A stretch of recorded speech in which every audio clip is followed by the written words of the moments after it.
The blue-white marble of Earth hung in the viewport as Commander June Park adjusted his formal uniform. His heart raced. After centuries of theoretical physics and decades of breakthrough engineering, humanity had finally achieved faster-than-light travel. Today, they would present themselves to the galactic community. Final approach to Nexus Station, reported pilot Sungmin. The diplomatic delegation should prepare for docking. The Earth vessel Harmony slid gracefully toward the massive space station. Its crystalline structure sparkled against the backdrop of unfamiliar stars, humanity's first journey beyond their solar system. "Remember," said Admiral Elena Hahn, straightening her medals, "we represent all of Earth today. First impressions are everything." June nodded, trying to ignore his dry mouth. He'd practiced for this moment endlessly, but nothing could prepare him for the reality of meeting alien species for the first time. The airlock hissed open. Beyond it waited a reception unlike anything humanity had imagined. The chamber was filled with representatives from dozens of species. Some floated in environment suits, others walked on multiple limbs, and a few seemed to shift form as they moved. "Welcome, Earth delegation," said a tall, slender being with skin that shimmered like liquid gold. "I am Ambassador Trell of the Auroran Collective. We have observed your civilization's emergence with interest." June stepped forward and bowed slightly. "On behalf of Earth and all humanity, we extend friendship. We come seeking peaceful exchange in knowledge." A ripple of something like amusement moved through the assembly. The Auroran's smile didn't reach his eyes. "How charming," said another creature, its voice emerging from a translation device. The being consisted of swirling energy contained within an environmental suit. "I am Representative Zell of the Zenith Collective. Your enthusiasm is quaint." Admiral Hahn frowned slightly. Something felt off about this reception. A third delegate stepped forward. This one appeared almost reptilian, with iridescent scales and vertical pupils. "Meridian Empire sends greetings. I am Diplomat Kresh. We have reviewed your technological capabilities. Most primitive." June felt his cheeks flush. "Our civilization has made remarkable progress in the last century alone. We've developed faster-than-light travel independently. Using warp field dynamics," interrupted Trell. "We mastered that technology 12,000 years ago. Your achievement is like a child learning to walk." Zell's energy form pulsed with what seemed like laughter. "Your power generation relies on fusion? We abandoned such inefficient methods before your species discovered fire." The Earth delegation exchanged uncomfortable glances as the pattern continued. Every technological achievement humanity proudly presented was dismissed as obsolete or primitive. "Your weapons systems are particularly amusing," Kresh added. "Energy projection through focused particles? We would be interested to know how you managed interstellar travel with such limited understanding of fundamental forces." Admiral Hahn stepped forward. "With respect, we came here for diplomatic exchange, not technological assessment." "Of course," Trell said with a patronizing smile. "However, there are protocols. The three galactic powers have maintained peace for millennia. New spacefaring species must be evaluated before full integration." A holographic display activated, showing Earth's solar system with a red boundary line. "The Galactic Council has ruled," announced Kresh. "Earth is restricted to its solar system until your civilization demonstrates sufficient maturity. Any attempt to expand beyond these boundaries will be met with immediate correction." "Correction?" June asked, his voice tight. "Nothing harmful," Zell's translator chimed. "Simply containment. For your own protection, naturally. The universe is dangerous for underdeveloped species." The meeting concluded shortly after. As the Earth delegation returned to their ship, silence hung heavy among them. Years of preparation, the hope of humanity, all crushed in a single meeting. Back aboard the Harmony, Admiral Hahn stared out at the alien station. Her reflection showed eyes burning with quiet determination. "They treat us like children," June said, standing beside her. "Because they fear what they don't understand," she replied. "Did you notice? They mocked our technology, but seemed very interested in exactly how our drive works. You think they're hiding something? Han nodded slowly. They're not just condescending, they're nervous. Our approach to FTL travel must be different from theirs. Something they haven't seen before. What do we do now? Asked Sungmin from the pilot's seat. Admiral Han turned to face her crew, her voice steady and resolved. We go home. We report everything. And then we build. If they want to treat us like children, we'll let them think that's what we are, while we prepare to show them exactly what humanity is capable of. As the Harmony turned back toward Earth, June took one last look at the glittering station. The three galaxies had laughed at humanity today. He wondered how long that laughter would last. The red dust of Mars swirled around the transport shuttle as it descended toward what appeared to be an ordinary mining outpost. 5 years had passed since humanity's humiliating first contact with the three galactic powers. 5 years of apparent acceptance of their confined status in the solar system. Dr. Taewon Kim pressed his palm against the security scanner. The floor beneath him began to sink downward. The mining operation above was real enough, but it served as perfect cover for what lay beneath, the heart of Project Leviathan. Welcome back, Doctor, said General Minho Ryu as the elevator stopped. Admiral Han is waiting for you in the testing chamber. They walked through a massive underground complex carved into the Martian bedrock. Thousands of scientists and engineers moved with purpose through the facility. None wore military uniforms or insignia. Earth's official stance was peaceful acceptance of galactic restrictions. How are the test results? Asked Taewon. See for yourself, Minho replied with a small smile. The testing chamber doors slid open to reveal a cavernous space. In its center floated a sphere of swirling dark energy, contained within a complex arrangement of quantum fields. Admiral Elena Han stood before it, her face illuminated by its strange light. Dr. Kim, she said without turning. Your quantum displacement drive exceeds all expectations. Taewon approached the phenomenon carefully. The principles are fundamentally different from conventional FTL technology. Instead of warping space, we're creating a phase shift that allows matter to temporarily exist outside normal spacetime.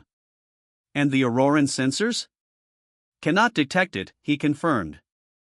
We tested against the monitoring buoys they placed at the edge of our system. We're completely invisible to them. Han nodded, satisfaction clear in her eyes. Show me the weapons systems. They moved to another section of the facility where engineer Sujin Lee was calibrating what looked like a simple metal cylinder. The graviton lance, she explained, activating a demonstration. The device emitted no visible beam, but a test block across the chamber suddenly imploded with tremendous force.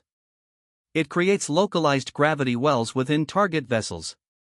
Their own mass becomes their destruction. And shields? Han asked. Conventional energy shields spread force across their surface, Sujin explained. Our phase barriers temporarily shift portions of the ship into parallel dimensions when impact is detected. You cannot hit what is not there. Admiral Han studied the schematics floating on nearby screens. These technologies don't follow the established galactic progression. They took one evolutionary path, we took another. That's our advantage. The prototype is ready, Minho reported. Would you like to see it? They boarded a transport that carried them through kilometers of tunnels beneath the Martian surface. Eventually, they emerged into a space so vast it seemed impossible, a hidden shipyard carved into the heart of the planet. There it was. The Leviathan. A warship unlike anything humanity had built before. Its dark hull absorbed light rather than reflected it. Instead of the smooth, tapered designs of alien vessels, it was angular and imposing, built for a purpose the galaxy would soon discover. Beautiful, whispered Taewon. One isn't enough, Han said firmly. Begin production on the entire fleet. Use the resources from the Jovian mining platforms. The aliens don't monitor those closely. Later that evening, Admiral Han stood in the communications center, speaking via encrypted channel to President Ji Young-kan on Earth. The Solar Alliance nations are unified, the president reported. Every country understands what's at stake. Resources are being diverted to the program through civilian channels. And our visitors from the 3 galaxies? Their diplomats continue to treat us with condescension. Their inspection teams see only what we want them to see, a civilization accepting its proper place in the galactic order. Han smiled grimly. Perfect. Let them believe we're resigned to our fate. The Mercury antimatter facilities are now at full production, added the president. Jupiter's shipyards are hidden within the storm systems. Saturn's moons house our training facilities. And our intelligence? Their listening posts intercept communications between their ships. They mock us still. The Aurorans call us the planet of children. The Zenith refer to us as primitives playing with toys. The Meridians. The president paused. They debate whether Earth might be more valuable if colonized. Han's expression hardened. Let them underestimate us. It will be their last mistake. As she ended the transmission, she walked to the observation deck overlooking the shipyard. Below, thousands of workers assembled the first wave of humanity's Dreadnought fleet. Similar scenes played out in hidden facilities throughout the solar system. They restricted us to our solar system, she murmured to herself. They never considered what we might build here, in the dark, while they laughed. In the shadows of Jupiter's raging storms, Earth prepared not just for defense, but for a reckoning the 3 galaxies never saw coming. Director Hyun Ki-cho leaned closer to the monitor showing the asteroid belt mining operation. Something was wrong. The remote sensors on Outpost Sigma showed unidentified objects approaching at high speed. Run another scan, he ordered the technician beside him. Before the scan could complete, the emergency alert blared through the station. The main screen filled with images that turned Hyun-Ki's blood-cold 5 Meridian warships, their distinctive coral-like structures unmistakable, dropping out of faster-than-light travel near the mining facilities. They're inside our solar system, whispered the technician. Why would they? A transmission cut through their communications. The scaled face of a Meridian commander filled the screen. Human mining operation, this is Subjugator Vessel Eternal Dominion. Your activities have been deemed excessive resource extraction. Surrender your facilities and prepare for inspection. Hyun-Ki activated the emergency channel to Earth. This is Director Cho at Kuiper Belt Mining Station Alpha. Meridian warships. A blast rocked the station, cutting the transmission. The Meridian ships opened fire on the defenseless mining facilities. In minutes, 7 years of human expansion into the outer solar system was reduced to floating debris. At Solar Alliance headquarters beneath the Pacific Ocean, President Ji Young-kan watched the attack footage in stunned silence. The council members around her erupted in panicked discussion. This is a clear violation of their own restrictions, said Defense Minister Dae Young. They confined us to the solar system, and now they attack us inside it? The mining operations didn't violate any terms, added Economic Advisor Jean. We've been careful to follow their rules precisely. President Khan raised her hand for silence. Admiral Han, your assessment? Admiral Elena Han stood before the tactical display. This isn't about resources. The Meridians are testing us. The 3 galaxies have grown suspicious about our activities over the past years. Suspicious of what? Asked Minister Dae Young. We've hidden everything. Not everything can be hidden, Han replied. Our industrial output, resource consumption, energy signatures, they can't see our military build-up, but they can see that we're building something. The room fell silent as the implication set in. They're coming for Earth next, said President Khan quietly. Han nodded. The Kuiper Belt was just the beginning. I believe a larger force is already on its way. Do we have options besides surrender? Asked Jean. Admiral Han's eyes flashed with determination. We have 8 years of preparation. 8 years of building what they never expected. It's time to show them. President Khan took a deep breath. Are the dreadnoughts ready? The first wave is fully operational. 500 more are in final stages at the Jupiter shipyards. The council chamber erupted again, many members hearing of the true scale of the project for the first time. 500, gasped Jean. How did we build so many without detection? Because they never bothered to look closely, Han replied. They saw what they expected to see, a primitive species accepting its limitations. 3 days later, Earth's orbital sensors detected a large fleet of alien vessels approaching from the outer system. 30 Meridian warships, accompanied by Auroran and Zenith vessels, moved with deliberate speed toward Earth. The communication came as they passed Mars. People of Earth, announced an Auroran admiral, his golden skin shimmering with contempt. Your illegal resource extraction and suspected weapons development leave us no choice. Submit to immediate occupation and disarmament. Resistance will result in planetary sanctions.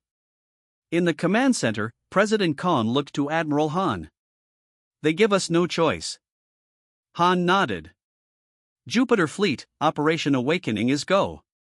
In the swirling storms of Jupiter, hidden from alien sensors by the gas giant's electromagnetic interference, bay doors opened in concealed shipyards. One by one, massive vessels emerged, the Leviathan-class dreadnoughts. Each was twice the size of the largest Meridian warship, with angular hulls that absorbed rather than reflected light. The alien fleet continued its approach to Earth, weapons charged. The Meridian commander smiled as he prepared the first warning shot, a blast that would destroy Earth's moon base. His targeting officer suddenly shouted, "Unknown vessels approaching." They're everywhere." "Impossible," the commander hissed. "The humans don't have." The viewscreen showed 20 massive warships appearing seemingly from nowhere, having phased back into normal space using technology the Meridians couldn't comprehend. Admiral Han's voice transmitted across all frequencies.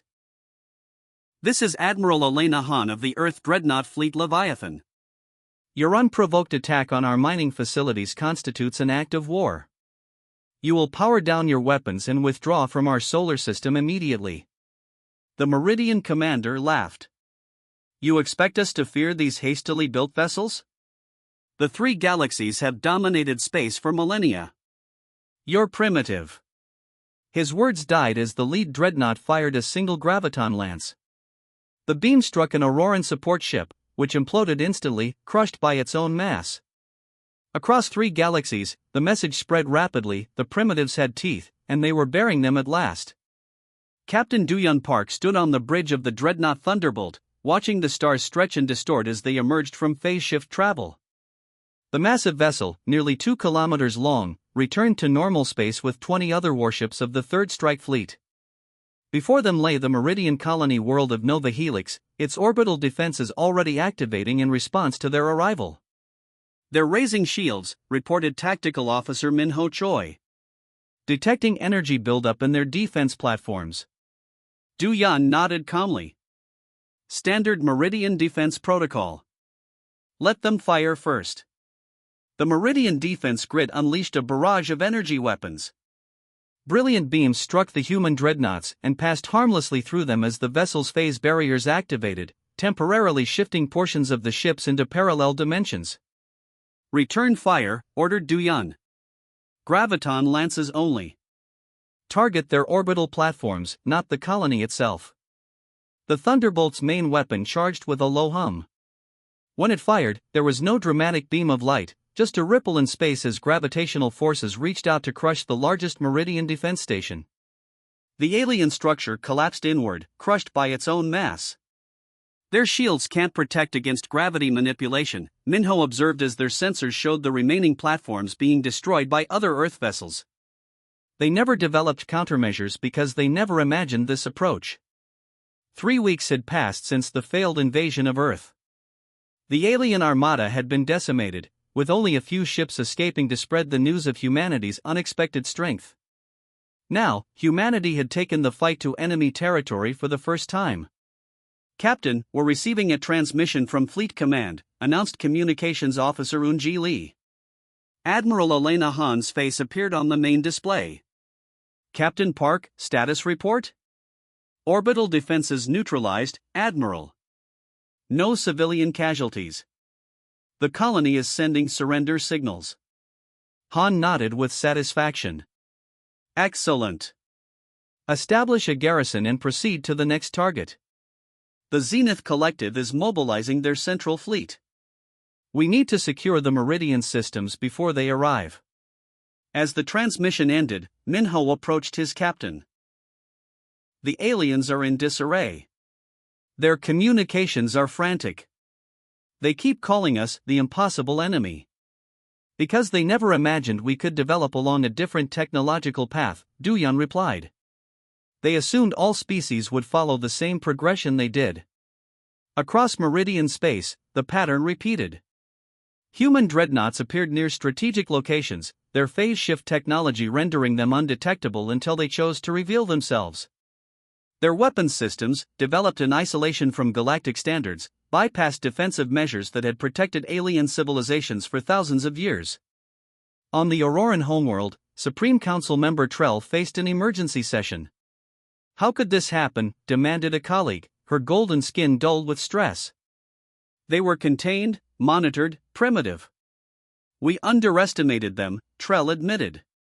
They developed technology along paths we abandoned millennia ago or never explored. Their phase shift drives operate on principles our sensors can't detect. Their graviton weapons ignore our energy shields. The Meridians have lost 17 systems in 2 weeks, reported another counselor. The Zenith Collective fleet engaged the humans near the Cygnus Gateway and was forced to retreat with heavy losses. Outside the Grand Council chamber, citizens gathered anxiously. News of the human expansion had spread across the 3 galaxies. Species that had lived under the dominance of the 3 powers for generations watched with mixture of fear and secret hope. Back on the Thunderbolt, Duyan received new orders as they prepared to jump to their next target. Change of plans, Captain, Admiral Han explained via secure channel. The Zenith Collective is calling for peace talks. Their leadership has overthrown the faction that supported the attack on Earth. Can we trust them? Duyan asked. No, Han replied frankly. But this isn't about trust. It's about showing strength while offering a way out. We're not conquerors. We just refuse to be conquered. As the Thunderbolt rejoined the main fleet, Duyan watched the tactical display showing human forces spread across what had once been Meridian space. In just 3 weeks, humanity had gone from confined to their solar system to controlling a significant portion of a galaxy. We're receiving transmissions from dozens of worlds, reported Unji. Smaller species that lived under Meridian control. They're asking for our protection. Duyan raised an eyebrow. They want our protection? Yesterday we were primitives. Yesterday they only knew what the 3 powers told them about us, Minho said. Today they see the truth. In Docking Bay 3, engineers were examining a captured Auroran vessel. Its technology, once considered impossibly advanced, was being dismantled and understood by human scientists with surprising ease. Interesting, mused Chief Engineer Sanghoon as he studied the alien engine core. Their approach is elegant but linear. They've been building on the same foundation for so long, they stopped looking for alternatives. The alarm chimed, signaling the fleet's preparation for their next jump. Duyan returned to the command chair, feeling the weight of history. Humanity had been dismissed, confined, attacked, and now they would help reshape a galaxy that had laughed at them for too long. The massive doors of the Galactic Council chamber slid open. Admiral Elena Han strode forward, flanked by Captain Duyan Park and Lieutenant Jiho Beck. The circular hall fell silent as representatives from 100 species watched the humans enter. At the center table sat the leaders of the 3 galactic powers, or what remained of them. The Auroran Prime Minister's golden skin had dulled with stress. The Zenith Collective's energy form pulsed erratically in its containment suit. Only the Meridian Emperor maintained a semblance of dignity, though his scales had lost their luster. The human delegation may approach, announced the Council mediator, a neutral party from the ancient Vortex species. 2 months had passed since humanity burst beyond their solar system. 2 months of lightning campaigns that shattered the military might of civilizations thousands of years older than Earth's. Now, the 3 powers had requested peace talks at the neutral Galactic Council headquarters. We expected your terms of surrender, said the Auroran Prime Minister, his voice lacking its former arrogance. Admiral Han's expression remained neutral as she took her place at the table. That's your first mistake. We're not here for your surrender. Murmurs spread through the chamber. The Meridian Emperor's vertical pupils narrowed. Then why have you come? Your fleet surrounds this station. Your weapons could destroy us all. If destruction was our goal, Han replied evenly, we wouldn't need this meeting. She activated a holographic display in the center of the table. It showed Earthships providing aid to worlds damaged in the conflict, human medical teams treating injured aliens, engineers helping restore power to damaged colonies. You expected us to behave as you would to conquer, subjugate, exploit, continued Han. That was your second mistake. We're not like you. Captain Duyun stepped forward and added another data stream to the display. It showed technical schematics and scientific principles. Earth proposes a new relationship between our civilizations, he explained. Open exchange of knowledge. We've learned you have much to teach us about biological sciences and sustainable energy. We offer advances in phase shift technology and gravitational engineering. The Zenith representative's energy form stabilized slightly. You would share your military advantages? With proper safeguards, Han nodded. War benefits no one. But neither does suppression of innovation. Lieutenant Jiho brought up the final part of the presentation. A new map of galactic governance. We propose an expanded council where all species have representation, not just the dominant powers. The chamber erupted in sound as dozens of previously silent delegates began talking at once. Species that had lived for millennia under the shadow of the three powers saw opportunity in this human proposal. The Auroran Prime Minister leaned forward.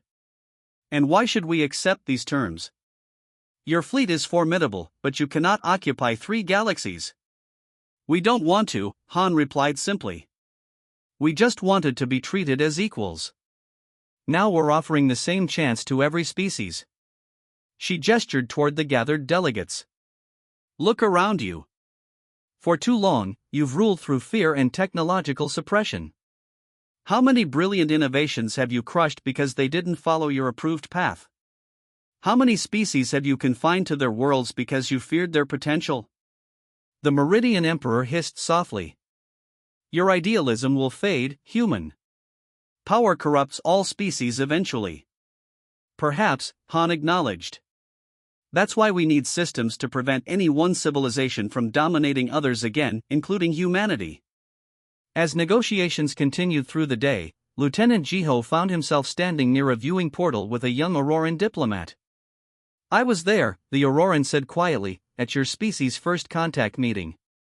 I laughed with the others at your primitive technology. And now? Jiho asked. Now I understand what we missed. While we perfected the same technologies for millennia, you explored entirely different approaches. Your isolation forced innovation. Outside the viewport, Earth's Dreadnought fleet maintained formation around the station. Their angular hulls absorbed starlight, making them appear as voids against the cosmos. Will your people honor this peace? Asked the Auroran. Jiho smiled slightly. We will. Because despite what happened, most humans don't want vengeance. We want to explore, to learn, to grow. 3 days later, the new Galactic Charter was signed. The three powers accepted a diminished but respected position. Previously marginalized species gained representation. Earth became the unexpected architect of a more balanced cosmic order. As Admiral Han prepared to return to her flagship, she paused to look back at the council chamber. They laughed at us once, she said softly. They're not laughing now, Captain Duyun observed. No, agreed Han. But neither are they afraid, and that's more important. Fear builds empires that eventually fall. Respect builds relationships that can last.